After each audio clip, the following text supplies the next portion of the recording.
big swing swing. To be able to help a guy through that, that had to be kind of a feather in the cap for the coaching around here also. Well, I think for this goes back to when he was drafted. Player developments. Has done a nice job with Ryan and a lot of other players. But our minor league staff, our the head of player development, Zach Wilson, others in decision making positions, feel as though Ryan's to that point where he potentially could be a big part of our club, and we're excited about that because you look at Ryan and this will be his third big league camp. He's been in the big leagues. He's checked off some boxes. I think some of the things you go through as a young player, he's passed all that, and now it's just about performing and ready to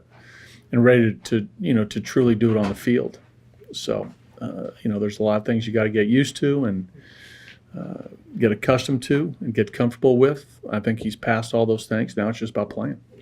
To follow up and not to kind of hang any expectation there, but does it remind you a little of Anthony Rizzo coming in with the Padres a few years ago?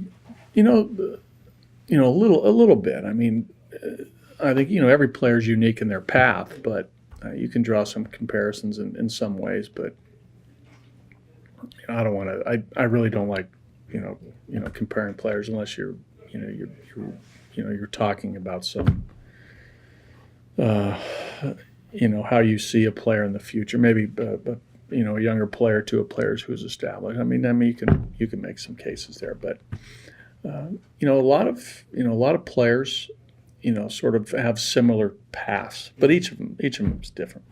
And just last on that subject, right after he hits a home run off Gesselman against the Mets, he gets sent down. To work on some things with his swing. As a coach, sometimes that's a good thing. Where, you need to correct some things, but you do it right after he does something well, to kind of set him down with some. Well, I think with I can't exactly really remember the timing of that move. I'd have to look at it and see the decision that we came to. But I think with a lot of young players, what you want them to do is get consistent at bats and playing time. So that has a lot to do with why guys are either sent to the minor leagues or why guys are in the minor leagues to continue to develop and sort of finish off their game. But it is nice when, in those cases, like you mentioned, a guy who is sent down maybe leaves on a positive note. With them, McMahon, Tapia, Hampson, Dahl a little bit less so, but in that regard, players who are going to be on your team this year, we've seen with them, especially McMahon, having to learn things at the major league level, especially hitting that they might not have been able to learn at the minors, inside fastballs and whatnot. I mean, how do you balance the need to get them to learn but also perform at the? Well, that's just it. I mean, there are times when that's why you bring players up and sometimes you give them small doses, sometimes you give them bigger doses of playing time. You see how they react, you see how they perform, you see how their swings are, how their game is, all those things you look at. I think that I think there's a difference between a minor league game and a big league game, and it's not an easy transition for most players. Some players come up and it's seamless. They don't skip a beat and they perform. Other players, it takes a little bit of time. Every player's different. The composition of our roster, has made it such where we've been able to give guys smaller doses of playing time, expose them, where they don't need to feel as though they have to be instant contributors. We have other guys to sort of be the guys in that regard. So that's sort of where we've been with a number of our players. The same idea. If a young player, when you're in a big league game that counts in the standings, can you ever make the decision, okay, this is a learning moment? Well, even if it costs you on the scoreboard? Yeah, I mean, I think there's every moment, I mean, every moment is a learning moment for every player, regardless of their age. At sometimes a younger player, early on, it's baptism under fire right away. And it's been that way for a couple guys over the last couple of years because we have played, some big games, especially in the second half of the season in September. And those are great learning moments, great teaching moments for guys. And I tell players all the time that every day is a test. Every day, every at bat, every game, every situation, it's a test. And regardless of where you're in your career, and the guys who pass tests, and are you going to pass every single one? No. But if you passed them, and you show a capacity to pass them, then those are the guys that become, big leaguers and have good careers and long-standing careers. Everybody, every spring training, typically in any organization, there's an underlying theme beyond the natural win as many baseball game. What's the theme that you're portraying to the club this year? Well, we've talked about a couple things in the clubhouse. Yesterday, there's some things I'd rather not share publicly, but I think the thing that we're talking about is the expectation of this team, this organization now, based on what's happened the last couple of years, and where we think we can go, and that's a good thing. We feel strongly about what we can do with this team, and that's probably in essence what you're asking, that we feel as though we belong in the conversation. And how to handle that? Yeah, I mean, part of that. Yeah, Embrace yeah, it. yeah. Oh, yeah. Players want that. Sure. I think players. I mean, they want to be talked about. In those terms as a good team, Right. and they relish that. They makes them, makes the self-confidence rise about who you are as a team, and being part of a group that is highly thought of, outside of our own market, nationally, and people are talking about us. Yeah. This next question, I know chemistry evolves. Personally, sometimes chemistry's overblown. You win, you have great chemistry. Right. You lose, you Sure. have shitty chemistry. Right. But you have two guys that are not in the clubhouse that have been mainstays in terms of it's game 87, game 110, where they kind of bring life in the middle of the long journey that is a season in Para and Cargo. Any feel yet for who could emerge and bring? Well, I think you're right in regard that I think as a season goes, as a spring goes, as a season starts, every team captures its own identity, and players change. That's a natural occurrence across all 30 teams. There's a changeover of players.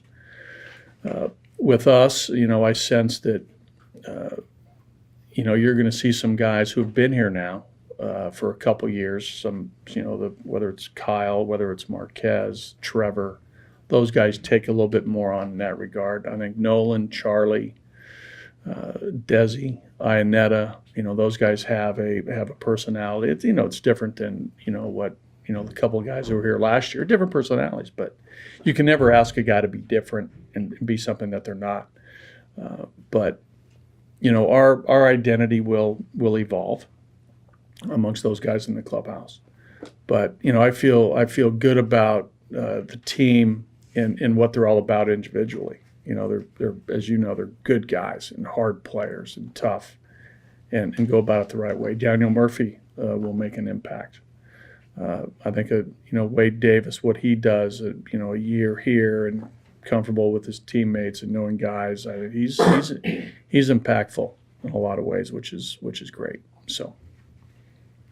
Kind of a bigger picture question that goes really beyond the season you're preparing for, but you look at the bullpen of the guys we project, and a lot of those guys are more veteran, but you're able to bring Kohlberg up to the organization, Right. and he's breaking through.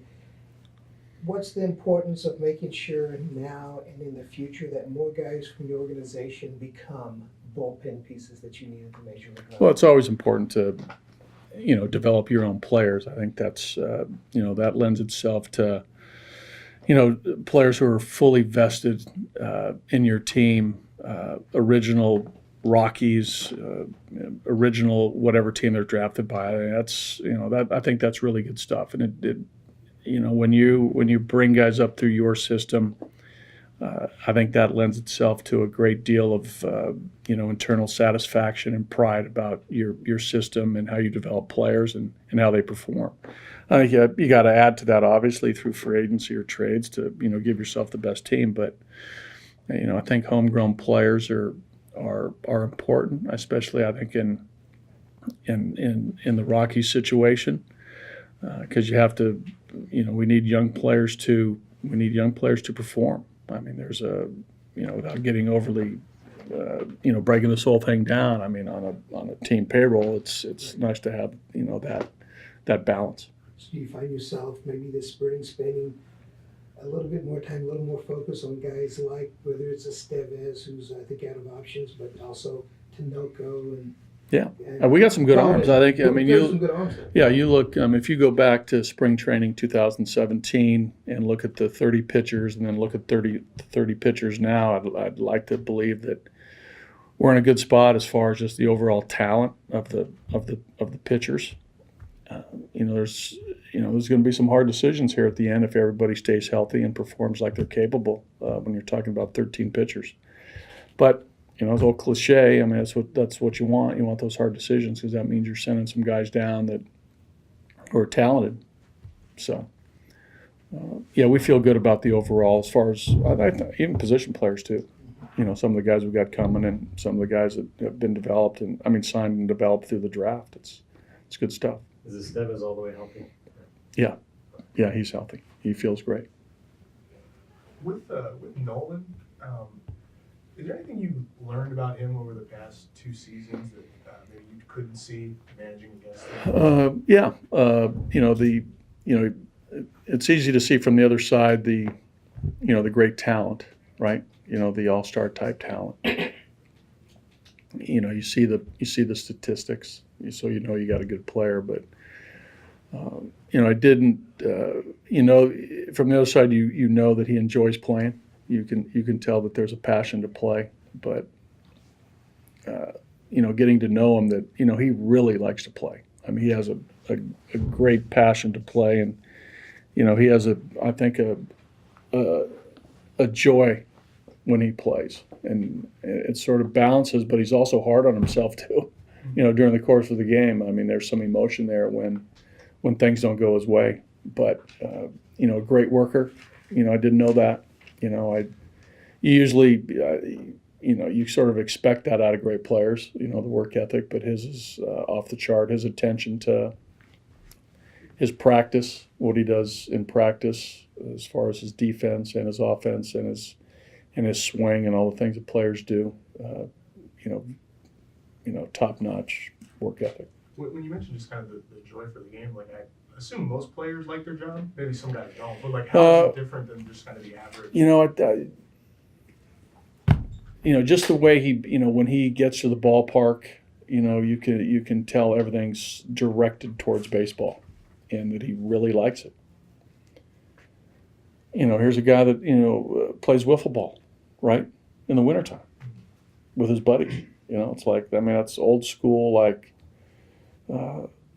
An extension of baseball, playing wiffle ball. I mean, he's not, skiing or surfing or plays a little bit of golf. I mean, he has some other stuff going, but still wants to play wiffle ball. Doesn't want to run away from baseball in the Yeah, off season. correct. Pushes it over. Anything else? Did you All play right. wiffle ball this winter? I did not play, but I sort of want to watch our analytics department, Trevor Patch and his group. They play wiffle ball. Patch is a pretty good wiffle ball player.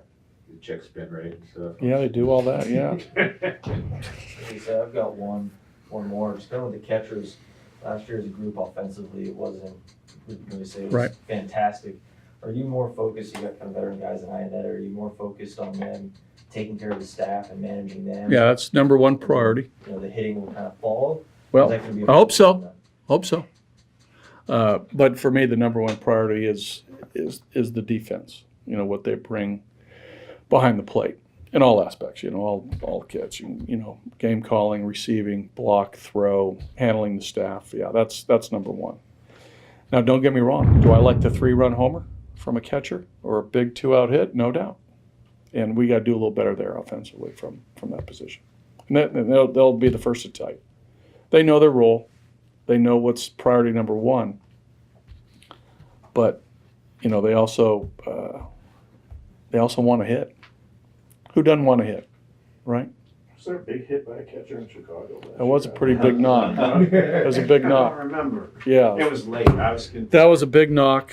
It rivals Jamie Carroll's sacrifice fly.